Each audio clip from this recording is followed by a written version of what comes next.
In this 25th anniversary year of September 11th, the Tunnel to Towers Foundation continues to honor America's heroes. Heroes like Fire Lieutenant Michael Wells, who was inspired by 9/11 to serve his community. After 14 dedicated years of service, he lost his battle with occupational cancer, leaving behind his wife, Katie, and their 3 children. Tunnel to Towers honored Lieutenant Wells by paying off the family's mortgage in recognition of his sacrifices. Donate $11 monthly and amplify your impact with a car or land donation. Go to T2T.org. The Rita Cosby Show on the Red Apple Podcast Network. Breaking news. And Jimmy Kimmel doubling down on comments that he made about the First Lady, not showing any sign of remorse, saying, "Oh, I was just making a joke, no big deal." Not saying he's sorry, not saying he didn't mean to offend anybody. He's just like, essentially, too bad. Kind of like the comments that we've heard from many Democratic politicians. And here is Jimmy Kimmel. Here he is defending the indefensible joke. Take a listen. You know how sometimes you wake up in the morning and the First Lady puts out a statement demanding you be fired from your job? We've all been there, right? You've been there, right, Guillermo? Yeah, sure. What a day. As you know, they had to cancel the White House Correspondents Dinner in Washington on Saturday night after a man with multiple guns and knives crashed the party and may have shot a Secret Service officer. Fortunately, the guy was wearing a bulletproof vest and is okay. They're not sure exactly what happened, but they got the guy. He was charged today. No one was hurt, thank goodness. A lot of people were shaken up on a night that is supposed to be lighthearted. The White House Correspondents' Dinner, if you don't know, it used to be an annual event before Trump showed up. But every year they'd have a comedian roast the room. The president, the vice president, members of the press, everybody got roasted. I did it once. I hosted it. It was a lot of fun. But this year they said, no comedian. We're bringing in a mentalist instead. So on Thursday, 3 days before the event, in order to keep that cherished tradition alive, I did my own version of the Correspondents' Dinner on my show. I put on a tuxedo. We pretended we had an audience of luminaries. We used old footage of the Trumps, of Pete Hegseth, J.D. Vance, Kid Rock, Vanilla Ice, all the members of his cabinet. And we made it seem like they were all together in a room. We had a little roast. Again, this was Thursday, and there was no big reaction to it until this morning when I greeted the day facing yet another Twitter vomit storm. And a call to fire me from our First Lady, Melania Trump, saying I should be fired because of a joke I made, again, 5 nights ago. It was a pretend roast. I said, our First Lady Melania is here. Look at her, so beautiful. Mrs. Trump, you have a glow like an expectant widow, which obviously was a joke about their age difference and the look of joy we see on her face every time they're together. It was a very light roast joke about the fact that he's almost 80 and she's younger than I am. It was not, by any stretch of the definition, a call to assassination, and they know that. I've been very vocal for many years speaking out against gun violence. I mean, did you hear anything there that sounded like an apology? It was like, no, I was just making a joke. No big deal. Because they don't think that there's anything wrong with essentially calling for the assassination of the president, saying that he should be dead. And then getting people who actually act these things out around the same time. You can't say, of course, that the guy Cole Allen was listening to Jimmy Kimmel, but it's certainly in an environment where you call him Hitler and you call him a tyrant and you call him all of these things. And then you got late night mocking him and saying, an expectant widow. It seems to normalize. It's this normalization of violence that I just find particularly troubling. And I feel like we are on such a dangerous slope that after this third attempt, there's going to be more attempts. And there's been many more, I'm sure, that we just never heard about because the last thing they want to do is put it out there. But these were so public that they had to put it out there. And you think about, they're not doing anything that's going to dampen the flames. If anything, they are intensifying the flames. They're putting fuel on it because they want these things to happen. They're hoping there's going to be more problems for Trump and hoping more problems for his family. And we're even hearing from Democrats that on day one, their mission is to impeach Donald Trump. They don't know for what. They'll find something. They don't know for what, but they'll just hopefully pray that that happens. And then they're going to try to push through. Can you imagine if they can push through, if they get the House, they'll impeach not just Trump. If they have the votes, they're going to impeach like every member of the cabinet, current and former, at least the main ones. Then if they get the Senate, they will try to remove. That's where the power is in the Senate. And then if they get the White House, open borders all over again. Welcome to America in chaos yet again. All for the sake of dirty, dirty politics. Well, earlier today, John Catsimatidis and I, we talked to Judge Jeanine Pirro, our friend, who is, of course, now the U.S. Attorney there in Washington, D.C. And we were talking with her about the case against Cole Allen. That's the guy who is accused of trying to kill the president and many others inside that ballroom. And she laid out what she said was key, especially in the manifesto. This is the mindset of this guy. He went to a No Kings rally. He donated some money to Act Blue, specifically for Kamala Harris. You can see where his mindset is going. There are a million people like this guy, sadly, around this country. And that's what the problem is. They are growing like cancer. And here's Judge Jeanine Pirro getting inside the mind of an attempted assassin, the man who is accused of this horrific crime. Take a listen to what she told us. Judge Jeanine, I was going to say about the manifesto, too, is really, that's chilling when you see it. Talk about what was in that, because people don't realize what a threat that was to the president and everybody in that room. Well, I think, Rita, that the manifesto makes it very clear for me as a prosecutor that his intent was to kill the president, and that's why I made the decision to file the attempted assassination of a president of the United States in violation of 1751 of 18 U.S.C. That manifesto makes it clear who he was going for.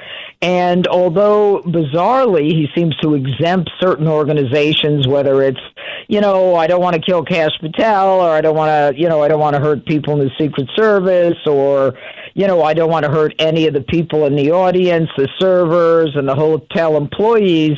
He says, if I have to, I will, to get to my target.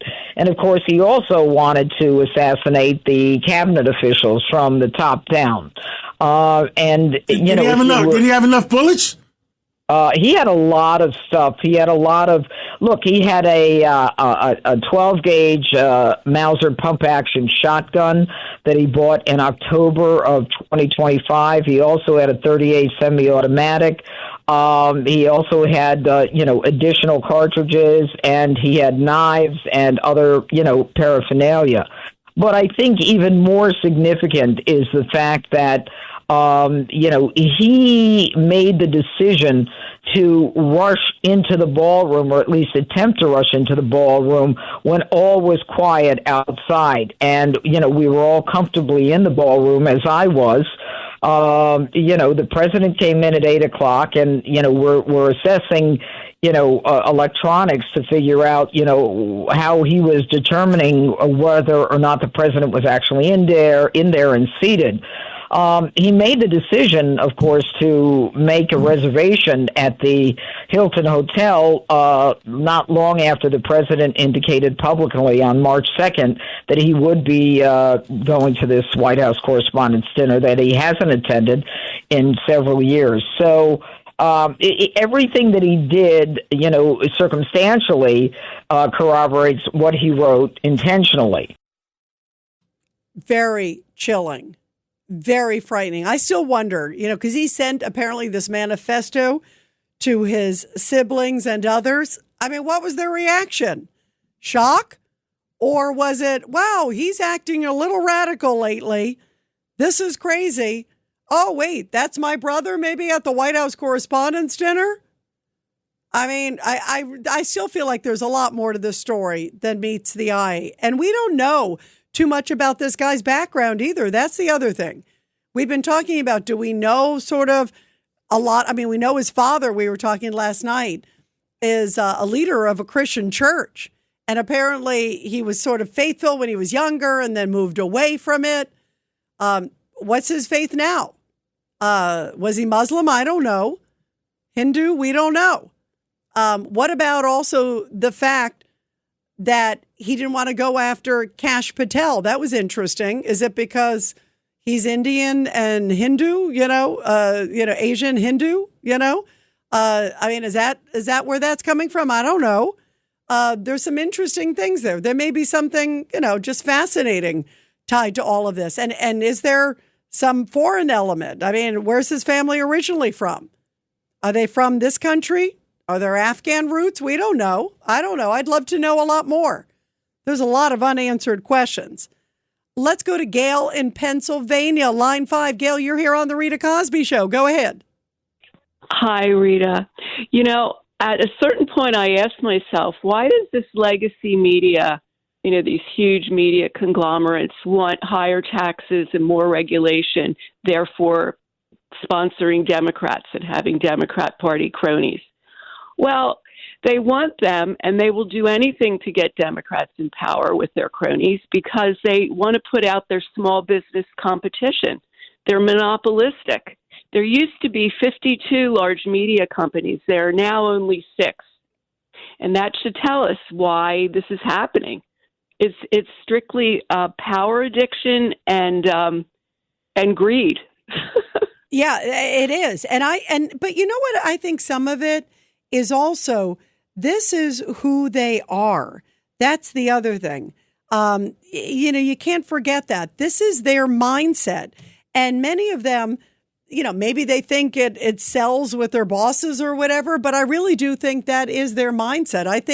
I can't remember what the percentage was, but it was 90 something, I think, when there were a whole bunch of the media that were surveyed as to what position do they vote for, Democrats or Republicans. What does that say? I mean, when you got 90% of them are in the tank for Democrats, they're predisposed, Gail.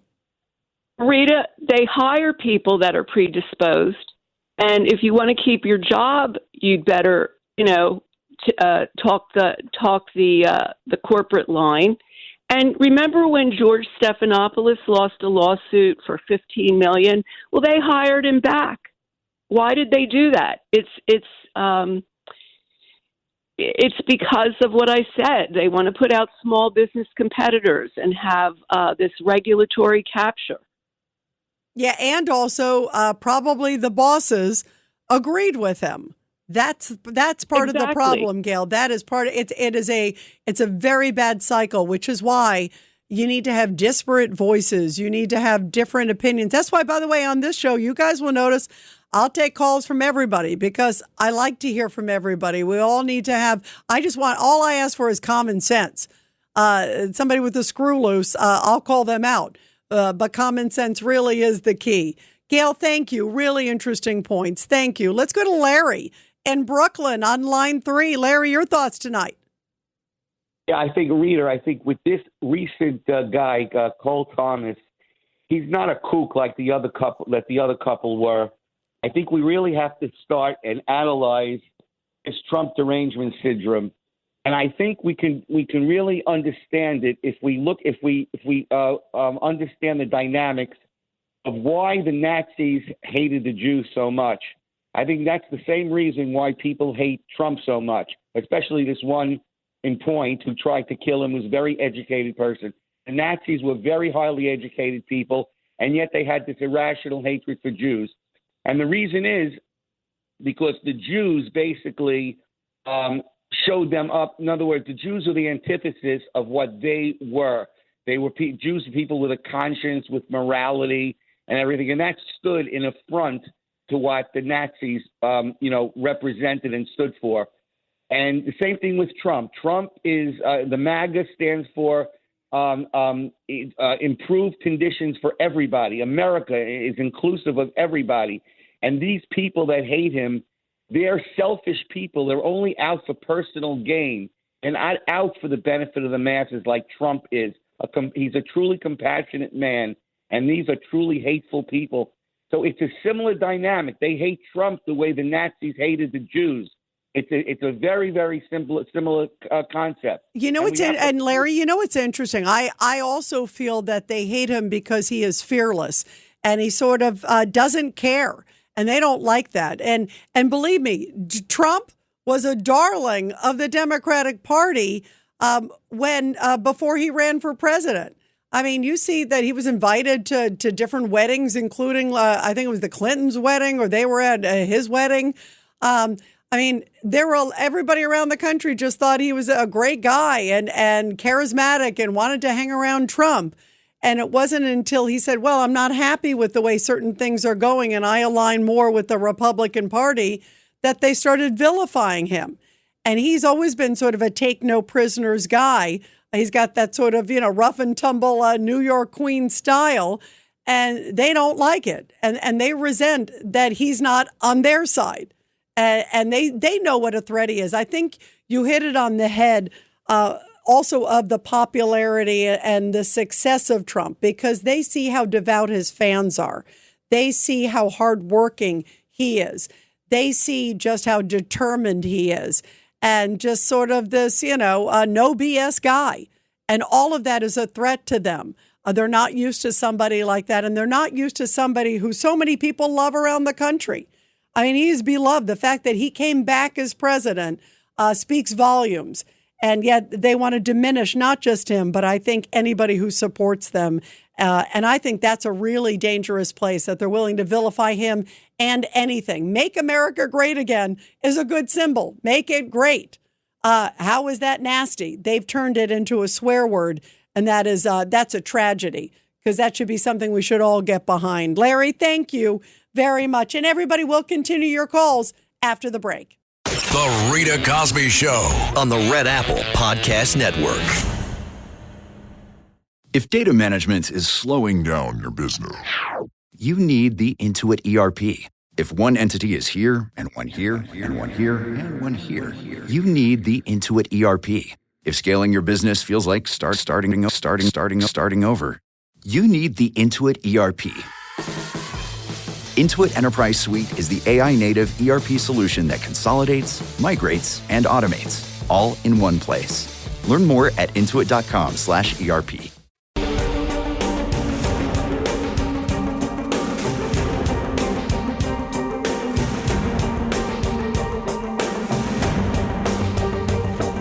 This is the Rita Cosby Show.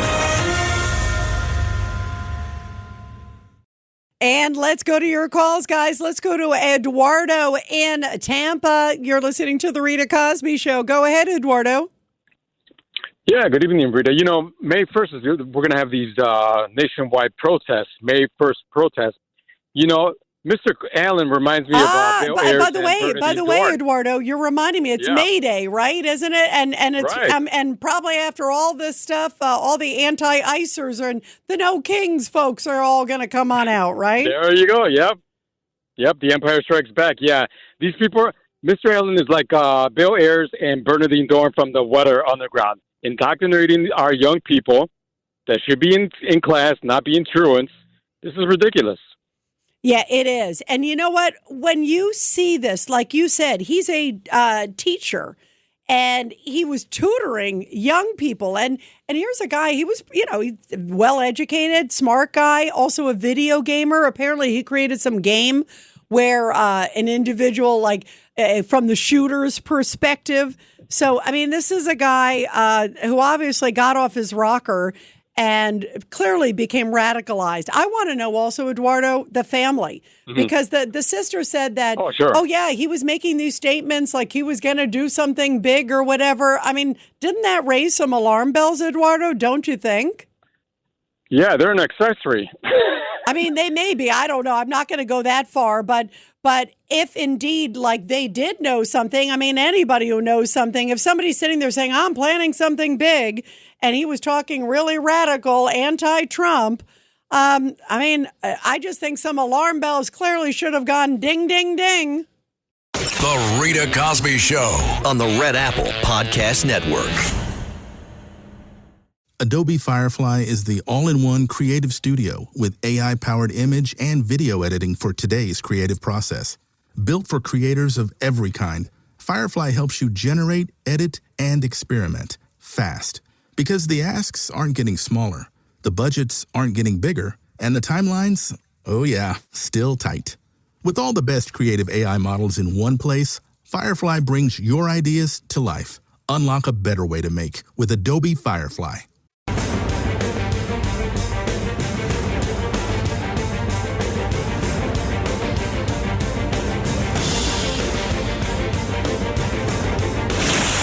Rita Cosby is on. And boy, is the vitriol out of control. This is just shocking. And one MSNBC or MS Now referring to Trump as concentration camps, saying that he essentially is running concentration camps. I mean, are you kidding me? That's disgusting. And then I want to play this again for you because my jaw just dropped on this one. This is New York contributing op-ed writer Wajahaj Ali. And listen again to what this guy said. This is after the assassination of President Trump. I think most of the country is just done. We're like, mother effer, just die. Just leave. Just like, let the Grim Reaper come in and take you from your cankles. I think people are sick and tired. What we predicted while we're on that street by on Saturday says, I was talking to some journalists. I'm like, by Tuesday, people will move on. No one's going to give it. Let the Grim Reaper come. The Grim Reaper come. Have these people lost their morality? Well, here is Hakeem Jeffries. He's the House Minority Leader, Democrat from New York. And he called the other day, before the assassination of President Trump, he called for maximum warfare against Trump. And that sure sounds like a call to action. And so he was asked afterwards, again, this is the highest ranking Democrat in the House of Representatives. He very well may become the Speaker of the House if they take the House in November and push for the impeachment on day one. Don't forget about that. But here is Hakeem Jeffries. He was asked, do you regret your comment saying maximum warfare before this third assassination attempt? And he said, no, not at all. Here it is. Mr. Leader, I want to get your response. I realize this quote is a quotation from someone else, but Republicans continue to hit you over saying maximum warfare everywhere all the time in your tweet after the Virginia election. So I want you to respond to that. And from a macro perspective, if you can, what are you advising your members to do about rhetoric right now that you criticize the president without facing GOP criticism? Political violence in any form directed at anyone, whether that's the right, the left, or the center, is unacceptable. Period. Full stop. The notion that any of us are concerned with so-called criticism from these phony Republicans as it relates to anything that has been said, certainly as it relates to the comment related to maximum warfare everywhere, all the time, in connection with the redistricting battle that Republicans launched. I stand by it. You can continue to criticize me for it. I don't give a damn about your criticism. I don't give a damn about your criticism. He is defiant. He's doubling, he's tripling down and saying, too bad. I don't care what you say. It's like they've got some playbook of saying, we're going to say Trump is evil, and he essentially deserved it.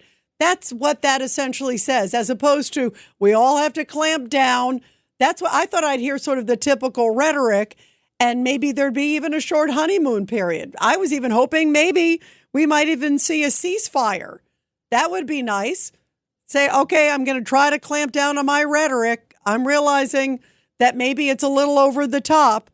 We're going to all have to be responsible and we're going to clamp down. No, there is no self-awareness whatsoever on the Democratic side, and that is frightening.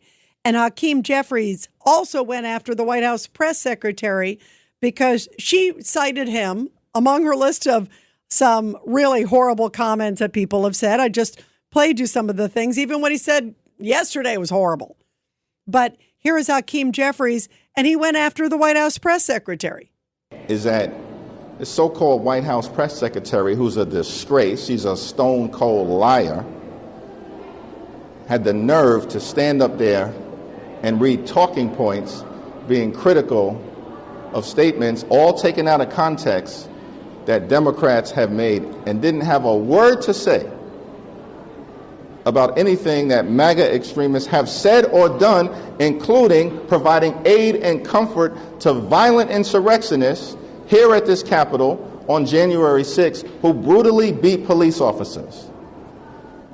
The president then pardoned those violent rioters, many of whom have gone back into communities across the country to reoffend.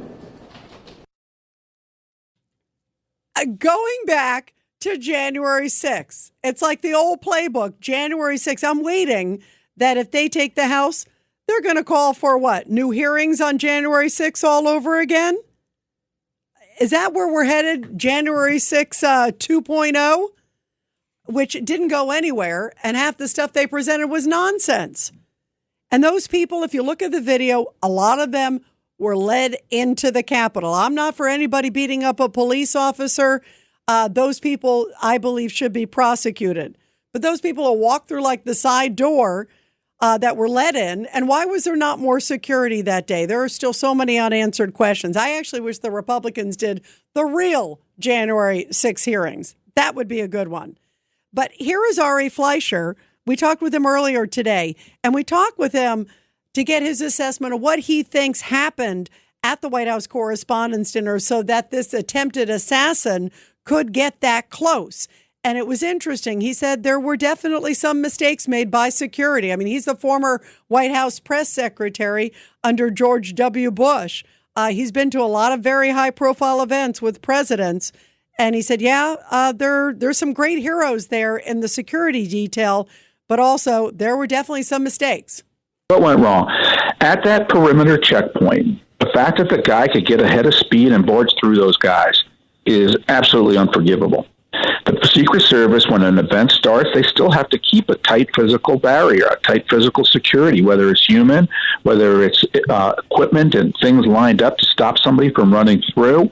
I think one of the things they need to think about, just as we've done in terrorist situations abroad, you can't drive your car straight at a gate at a military base abroad. It's a zigzag pattern. You need to set up zigzags for people to get through the magnometers. That way nobody can run straight like that. If you make them run like that, they're going to see them coming. Also, though, the Secret Service was asleep at that entrance. I mean, the very fact that he got by them is a travesty. And that's got to be looked into. I suspect it was also Judge Jeanines implying that it was the shooter who shot the agent. I think they know that already. They know the type of bullet that was in the vest. And I have a hard time seeing how the agent was shot by anybody other than friendly fire. That's sure what the videos looked like. I'll wait and see. We need to know. Because otherwise, in the case that it was friendly fire, the Secret Service should have announced it already. They should not sit on that information.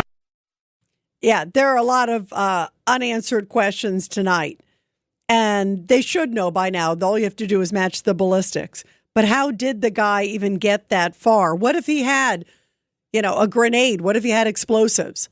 Even if he was on right above near where the president was, if you have explosives or you have C4, imagine what could have happened in that building. The floor could have collapsed if he was wearing a suicide vest. I mean, it is really chilling. There will definitely be some changes. The question is what? I don't think President Trump will change his behavior. That was the other thing we talked to Ari about. He thinks the president, because it's President Trump, he's going to want to keep doing his thing because President Trump loves to be out and about and meeting people and talking to everybody, and he's not going to want to change his ways.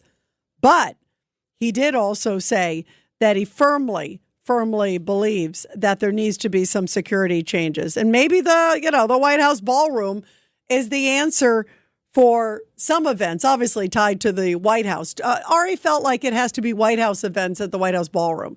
That you don't want to be renting it out like the Hilton ballroom, because then you get into, he feels it belittles the ballroom, and also feels then you get into all these security issues there too. So that was a whole other issue, which I thought was interesting too.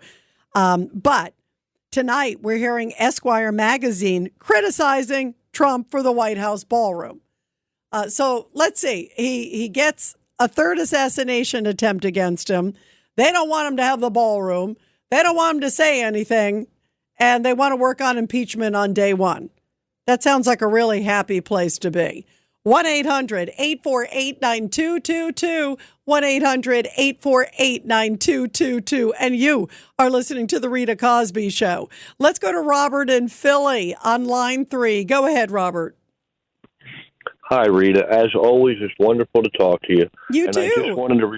I just wanted to respond to Hakeem and Goldman, but I also had a question for you when I was done relating to this. But all right, go ahead. Fire away. Well, no, they're talking about rhetoric, and it seems to me the latest assassination attempt, the manifesto, had rapist, pedophile, Hitler, threat to democracy, all words that were given to him by Democrats and the media for the last 4 years. And they're talking about our rhetoric. What rhetoric? They're talking about our violence. Like you said, they had to go back to January 6th. Rita, I have a litany of left-wing political violence before and since then. So what are these people doing, lying to us to our faces and accusing us of what they themselves are doing? Yeah, what is it called? Projectionism. When you try to project. And you're correct, because if you look at what was in the manifesto, it was similar language to not only some people in the media, but I feel like a lot of the media is just getting talking points from the Democrats, and they're repeating the same lines, because it's like one day they kind of all come out with the same line, and then they parrot that same line on their programs as if it's fact, And we saw that. Right.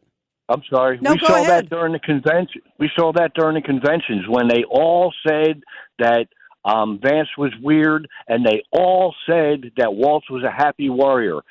They're choreographed almost. But I had a question for you, Rita. I'm reading about these Operation Crossfire Hurricane, and it seems like the CIA and FBI had like 3 or 4 ongoing operations against a sitting president. And in your years of your reporting, have you ever heard of operations within the government against a sitting president? No, it's shocking. It really is shocking. And like you said, multiple ones. And look at Arctic Frost, where they were getting the phone records and tracking members that seemed to be close to President Trump. It was all sort of part of that same time frame. I mean, that to me is unconscionable. And it included, at the time, the Speaker of the House, Kevin McCarthy. I mean, that's how high up it went. Jim Jordan, some of these others, Lindsey Graham, anybody who was talking to Trump, Susie Wiles. Apparently they listened in on a phone call. I mean, now she's the chief of staff, but they saw that she was close to Trump. So was Kash Patel. And this is before they became in their roles at the White House. They were private citizens, and yet they felt it was appropriate to monitor what they were doing, and in her case, what they were saying. That to me is it's shocking. This is a whole new level of dirty, Robert, don't you think? And it goes all the way up to Barack Obama, and they make Richard Nixon look like a piker when it comes to wrongdoings when in office.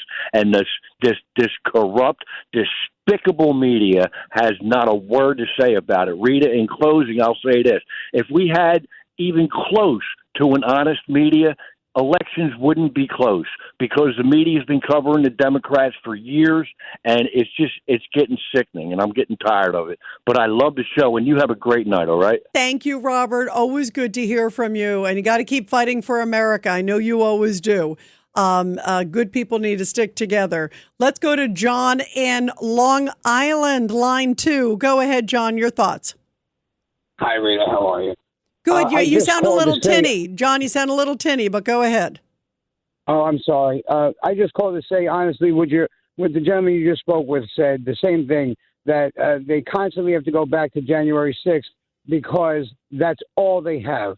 We've done nothing else. With all the violence they've committed since then, and the riots and the killing and the brutality against ICE and the cops, all they have to say about us is January 6th, this walking tour of the building where nobody was injured except one of us.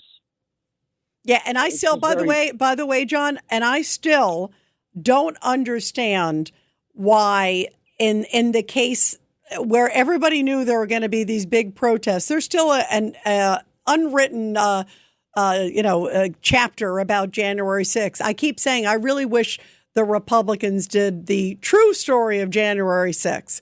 Because how come they didn't send the National Guard that day? Remember, I still don't understand.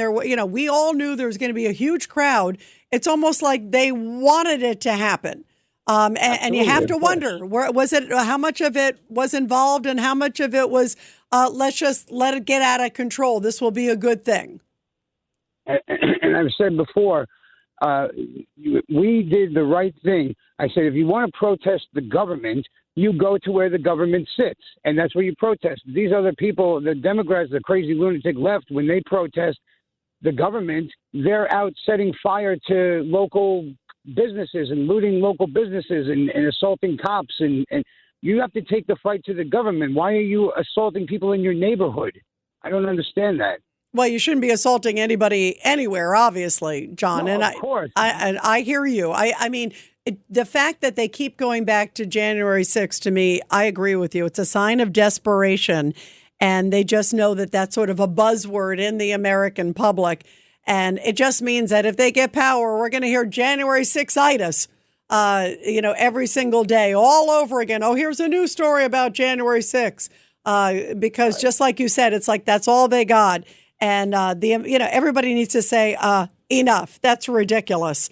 And your rhetoric is absolutely reprehensible. And if they think, anything on January 6th justifies them saying the president should meet the Grim Reaper, that's a sad testament, John. It really is. And we just got to pray for this country, because I am really worried about the division, and I'm worried about the lack of self-awareness on the Democratic side. That's big time trouble. We just got to call them out. That's the bottom line, and pray that the truth prevails, John, because that's important. John, thank you very much. Really good to hear from you. Everybody, we're going to continue your calls after the break. Boy, oh boy, what a wild night. All of this vitriol, and the best the Democrats have is January 6th all over again. 1-800-848-9222, 1-800-848-9222. And everybody, but first, support our heroes. The Rita Cosby Show presents Support Our Heroes. And everybody, this is the Tunnel to Towers Foundation Support Our Heroes segment with a powerful story from Corpus Christi, Texas, where a Gulf War veteran, now a teacher, received a national recognition for turning his military experiences into poetry. Naval veteran Juan Manuel Perez, who's a high school teacher, was honored with an award for poetry from the Marine Corps Heritage Foundation in Virginia. He's a third-class petty officer. He served 10 years in the U.S. Navy, including serving as a corpsman embedded with the 2nd Marines during Desert Shield, Desert Storm. He wrote a collection of poems, he said, based on the emotions he had during the war. The feelings, quite frankly, he said, of isolation, stress, triggered by PTSD symptoms, pushing him to write through his feelings. So beautiful that he was able to do it, pen to paper, and express it, and help also other veterans at the same time. Well, everybody, America's heroes need your help. Donate just $11 a month to make a big difference. Be sure to check out the Tunnel to Towers Foundation. Check them out at T2T.org. They are the absolute best. They help America's military and also their families. T2T.org. That's T, the number 2, T.org. The Rita Cosby Show on the Red Apple Podcast Network. Halliday presents, in the red corner, the undisputed, undefeated Weed Whacker Guy. Champion of hurling grass and pollen everywhere. And in the blue corner, the challenger, extra strength, Halliday. Eye drops that work all day to prevent the release of histamines that cause itchy allergy eyes. And the winner by knockout is Halliday. Halliday, bring it on.